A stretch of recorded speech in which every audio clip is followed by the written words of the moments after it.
उसके पास दल नहीं होता है, जिसके पास बल नहीं होता उसके पास दल नहीं होता है, और जिसके पास समस्या ही समस्या होती है उसका तो कोई निवारण नहीं हो सकता।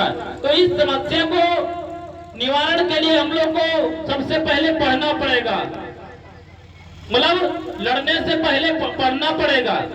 साथियों, हमारे देश में तमाम जो है संत गुरु महापुरुष इस देश दुनिया में अपनी कुर्बानियां दी हैं, तब जाके हम लोग को अच्छा जीवन जीने को मिल रहा है। साथियों, जब बाबा साहब आधी अधूरी पढ़ाई करके लंदन से जब भारत में आए तो उनका स्वागत सम्मान होना था, इसी तरह मंच बना था। जब इसी तरह मंच बना था तो रमाबाई अंबेडकर सोचती हैं जब कि बाबा साहब का सम्मान होना था, तो रमाबाई अंबेडकर सोचती हैं कि हमारे साहब का सम्मान होना था, तो वो घर का सारा काम अच्छी तरह से जो है बारी बारी से सारा काम अच्छे तरीके से खत्म करती हैं। और बाबा साहब का जब सम्मान इसी तरह होना था, जब बाबा साहब मंच पे चढ़े और अपना भाषण दे रहे थे तो रमाबाई अंबेडकर ने वो भी जो है भाषण सुनने के लिए आती हैं बाबा साहब का। जब आती हैं तो बाबा साहब देखते हैं जो है ना रमाबाई ना आगे बैठी ना बीच में बैठी, दूर जाके पेड़ के पीछे से बाबा साहब का भाषण सुन रही थी।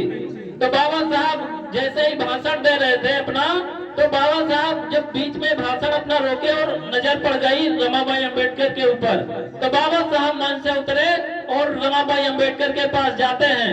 जब जाते हैं तो रमाबाई को देख के दंग रह जाते हैं। क्यों? क्योंकि रमाबाई के पास एक अच्छी साड़ी नहीं थी। क्यों? क्योंकि रमाबाई के पास अच्छे कपड़े नहीं थे। रमाबाई अंबेडकर ने जब पुराने बक्से से नई साड़ी जब देखते नहीं मिली, तो जो कपड़ा मिला, जब एक बार बाबा साहब को सम्मान स्वरूप सयाजी गायकवाड़ ने फेंटा, जो पगड़ी होता ना वो जो है दान किए थे, तो रमाबाई अंबेडकर वही पहन के बाबा साहब का सम्मान देखने के लिए चली आई, और ना ही वो कुर्सी पे बैठी, दूर जाकर पेड़ के पीछे से बाबा साहब का सम्मान देख रही थी। तो बाबा साहब जब उनके पास गए तो बाबा साहब दंग रह गए। जब बाबा साहब दंग रह गए तो बाबा साहब कहने लगे कि रमा मुझे माफ कर देना, मैं एक आपको अच्छी साड़ी नहीं दे पाया। तो बाबा साहब की पत्नी रमाबाई अंबेडकर जो तो कहती है, साहब ऐसा मत बोलिए, आप तो मुझको बहुत कुछ दिया है। तो बाबा साहब अंबेडकर जी कहते हैं, रमाबाई मांगो, जो मांगोगी वो मैं आपको दूंगा। बाबा साहब उस दिन बहुत खुश थे।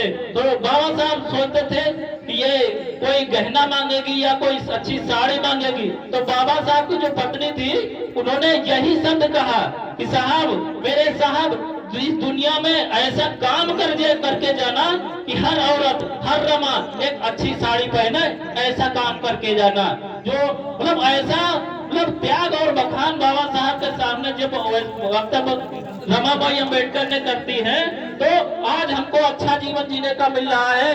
बिसलरी का पानी पी रहे हैं, जो जिनकी औकात जो है चप्पल पहनने की नहीं थी, जो बाबा साहब का जो 1:30 बजे रात में सामान फेंक दिया गया, जो कि और जब बाबा साहब को जो पत्नी उन्होंने जब कहा कि ऐसा काम करके जाना कि हर रमा, हर औरत एक अच्छी साड़ी पहने, ऐसा काम करके जाना।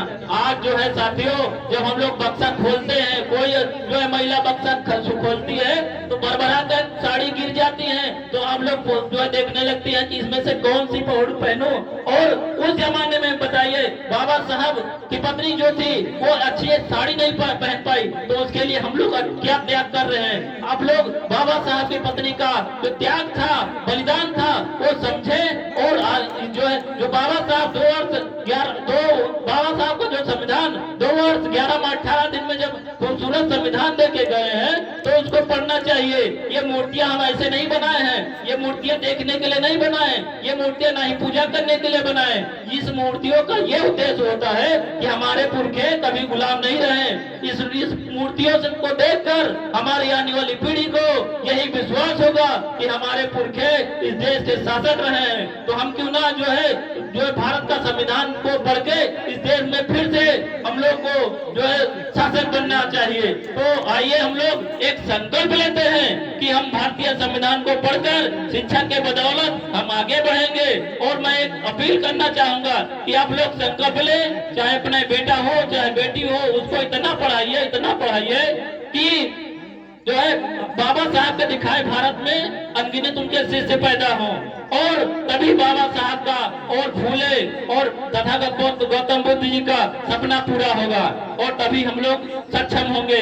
हम लोग को मान्यवर कांशीराम साहब ने मतलब मान्यवर कांशीराम साहब ने सबको SC ST OBC माइनॉरिटी को एक किया, तब जाके इस देश में 4 बार हम लोग शासक रहे। और आज अगर हम आपस में लड़ेंगे, ये संगठित नहीं रहेंगे, तो आने वाली पीढ़ी हमको माफ नहीं करेगी। तो आइए हम एक संकल्प लेते हैं शिक्षा के माध्यम से, और तभी जो है हम लोग शासक बनेंगे। इसके लिए साथियों बहुत बहुत धन्यवाद।